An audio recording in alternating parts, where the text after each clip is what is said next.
बिस्मिल्लाहिर्रहमानिर्रहीम अस्सलामुअलैकुम फ्रेंड्स। तो कबाब तो आपने बहुत सारे खाए होंगे, लेकिन इन कबाबों की ख़ास बात ये है कि ये क्रीमी होने के साथ साथ बहुत ज़्यादा हेल्दी भी हैं, क्योंकि हमने इसमें इस्तेमाल किया बहुत सारी सब्जियों का। तो यहाँ पे आज मैं आपके साथ शेयर करूँगी चिकन वेजिटेबल मलाई कबाब की रेसिपी। बहुत ही आसान तरीके से बनने वाले हैं और बहुत ज़्यादा मज़ेदार बनते हैं। तो चलिए स्टार्ट करते हैं। एक कढ़ाई में मैंने 1 चाय का चम्मच मक्खन शामिल किया और तकरीबन 4 से 5 खाने के चम्मच शामिल किए मैंने कुकिंग ऑयल के। मक्खन के साथ कुकिंग ऑयल इसलिए शामिल किया कि मक्खन जो है वो गर्म होने के बाद जलना शुरू हो जाता है, तो थोड़ा सा ऑयल अगर डाल लेंगे ना फिर बैलेंस बराबर हो जाएगा। तो वो जब ऑयल और मक्खन गर्म हो जाएंगे तो उसके बाद एक मीडियम साइज़ की चॉप की हुई प्याज मैं शामिल करूँगी। और यहाँ पे प्याज़ों को हमने इतना फ्राई करना है कि हल्का सा इसका कलर चेंज हो जाए। उसके बाद इसमें 1 चाय का चम्मच लहसुन और अदरक पिसा हुआ मैं शामिल कर दूँगी। और लहसुन अदरक की कच्चापन ख़त्म होने तक हमने इनको फ्राई करना है। तो अच्छा जी, यहाँ पे आधा कप मैंने साथ ही शामिल कर देना है इसमें मैदा।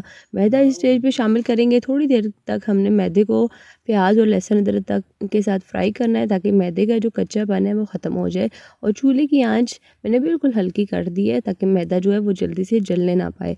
तो तकरीबन 1 से 2 मिनट तक हमने मैदे को फ्राई करना है इसी ऑयल में, ताकि ये इसका कच्चापन ख़त्म हो जाए। और जैसे ही अच्छी सी खुशबू आने लगेगी तो उसके बाद अब हमने चूल्हे की आंच को बंद कर देना है, क्योंकि हमने मज़ीद चीज़ें इसमें शामिल करनी है। तो यहाँ पे अच्छे से मिक्सिंग हो चुकी है, बहुत अच्छी सी खुशबू आ रही है माशाल्लाह से। और अब यहाँ पे सब्जियाँ मैंने शामिल करनी है। तो सब्जियों में मैंने आधा कप गाजर शामिल करनी है, इस तरीके से बिल्कुल बारीक कटी हुई और एक जैसी कटिंग की है मैंने तमाम चीज़ों की। आधा ही कप मैंने शिमला मिर्च शामिल की है, आधा ही कप मैंने शामिल कर दिया इसमें बंद गोभी का। और इसके साथ मैं शामिल करूँगी 200 ग्राम उबली हुई और रेशा की हुई चिकन लेके मैंने इसको नमक डाल के उबाल लिया था। और 1 कप पानी जो है ना, वो जब यखनी का रह गया था तो मैंने निकाल के ठंडा करके रेशा कर लिया था। और 1 कप पानी यखनी जो है वो हमने इसमें इस्तेमाल करनी है। तो उबालते टाइम 1 कप हमने यखनी बचा ली थी, जो कि इस स्टेज पे अब हमने इसमें शामिल करनी है। ये 1 कप यखनी, और यखनी जो है ना ये बहुत अच्छा टेस्ट देगी इन कबाबों को। तो यहाँ पे मैं 1 कप यखनी शामिल कर दूँगी। साथ ही साथ 1 ही कप मैं शामिल कर दूँगी इसमें दूध, क्योंकि हम ये क्रीमी कबाब बना रहे हैं तो इसमें दूध का इस्तेमाल भी होगा। और आगे चल के एक और भी हमने चीज़ शामिल करनी है। अब इस स्टेज पे चूल्हे को मैंने बंद किया हुआ है जब तक मैंने सारी चीज़ें शामिल करनी है। तो नमक शामिल करेंगे, आधा चाय का चम्मच नमक हमने यखनी में भी शामिल किया था, तो इसलिए नमक कम ही शामिल करना है। चाय का चम्मच भर के सूखा धनिया पिसा हुआ शामिल कर देंगे, और इसके साथ आधा चाय का चम्मच कुटी हुई लाल मिर्च शामिल करनी है। और इसके साथ साथ 1 चाय का चम्मच शामिल कर दिया मैंने इसमें पिसा हुआ सफ़ेद ज़ीरा। और इसके साथ 1 चाय का चम्मच कुटी हुई काली मिर्च शामिल करेंगे। तकरीबन 12 से 15 हरी मिर्चें बिल्कुल बारीक कटी हुई शामिल करेंगे। और हरी मिर्चों का जो फ्लेवर है ना इन कबाबों में बहुत मज़ेदार आने वाला है। इस स्टेज पे चूल्हे को मैंने ऑन कर दिया है, और दरमियानी आग पे हम इसकी मिक्सिंग जो है वो मुसलसल मिक्सिंग करते जाएंगे। जैसे जैसे ये पकता जाएगा तो मैदा जो है ये फूलता जाएगा, सब्जियां भी सॉफ्ट हो जाएंगी। और ये जो हमने लिक्विड शामिल किया ना, ये खुश्क होने तक हमने इनको पकाना है।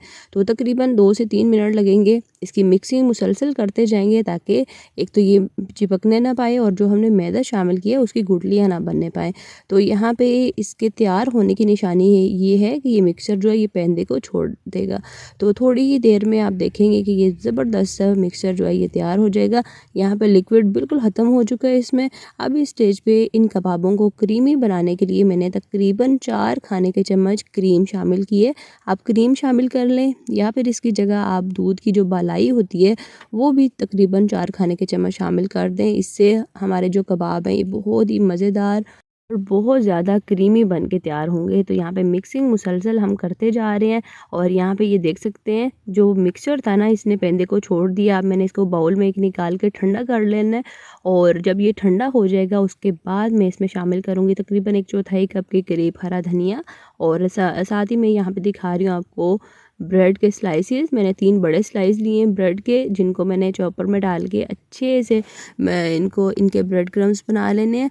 और यहाँ पे ये ब्रेड क्रम्स जो हैं वो मैं इसमें शामिल कर दूँगी। छोटे साइज़ की ब्रेड हो तो आप 4 ले सकते हैं, या फिर आप उतनी इसमें शामिल कर लें कि इनकी अच्छी सी ना मिक्सिंग हो जाए। और ब्रेड जो है ये हम इन कबाबों की बाइंडिंग के लिए इस्तेमाल करेंगे।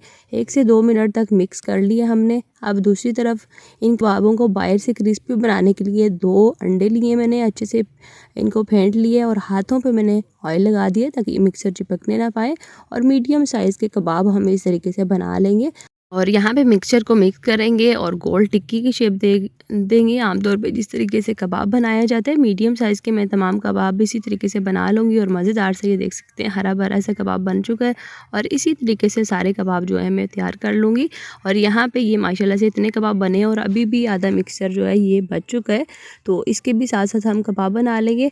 अब यहाँ पे अंडे की कोटिंग करते जाएंगे और उसके बाद ब्रेड क्रम्स के ऊपर से कोटिंग करेंगे। इस तरीके से ब्रेड क्रम्स फ्रेश ब्रेड लेके मैंने ग्राइंडर में डाल के तो इस तरीके से मैंने फ्रेश ब्रेड क्रम्स बना लिए।